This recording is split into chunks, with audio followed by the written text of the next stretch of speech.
Over the last 23 years, I have been very fortunate to find some gold coins in the fields of Wiltshire. The earliest coin you could probably find around these parts is probably this rather nice example of a Gallo-Belgic quarter-stater. You can see the gold is quite debased with silver, but it's got a beautiful struck design of looking like a bird. On the other side you have a difficult to interpret what that is. It could be a horse's mouth or three men in a boat. Nice little coin.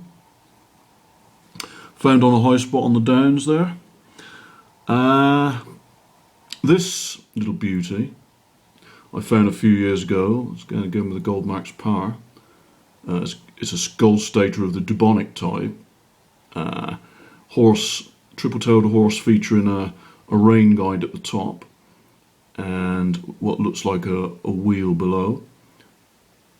On the other side you have a blank face there. It was struck from a one uniface die.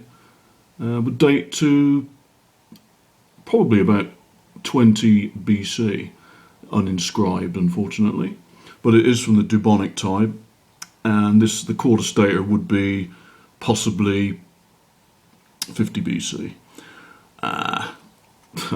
The only gold coin that ever turned up in 23 years is this rather nibbled noble of Edward III. As you can see, he has a king and a prow of a ship there. It dates to about 1361, I believe. It's treaty period. Nothing, they don't materialise very often, as you detectorists probably know. But on the other side there you have like a typical noble reverse. Say it had a bit of a clonk with the plough, but you can't have it all. You've got to have them as you find them. I found this on a grass field. Been ploughed for the first time on an old footpath leading to a wood about a mile from my home. So I didn't chuck it back. I was delighted to have it, and after 23 years it's my only hammered gold to show. What you're more likely to find in a Wiltshire field are probably these half guineas. This specimen here is not a bad example of a 1789 half guinea of George III. As you can see, there's his. He was known as the Mad Monarch. He went mad towards the end of his life, and hence known as the Regency period. But this one in the 1789 half guinea is a rather scarce one if you look in the coin book. You see it's not in bad condition.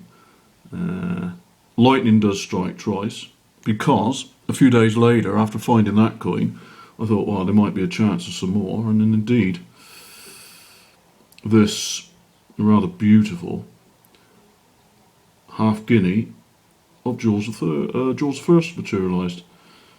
It dates 1727, which was the last day of his life, so is a little bit more scarcer than the previous example. Rather beautiful incised dies there. Got the old shields, and quite a scarce date. And they are George I's half guineas are exceptionally hard to find in any condition. You would be glad to have found that, but I think a few years later I managed to find yet another half guinea. This was on a field that had a detecting rally on, believe it or not. All managed to miss it, including I, who searched it a few times before. It was found right amongst all the rubbish. Is Charles II. It looks like it's very spend-worn. I think it would have had a long circulation, and very delighted to have found it. Who wouldn't be?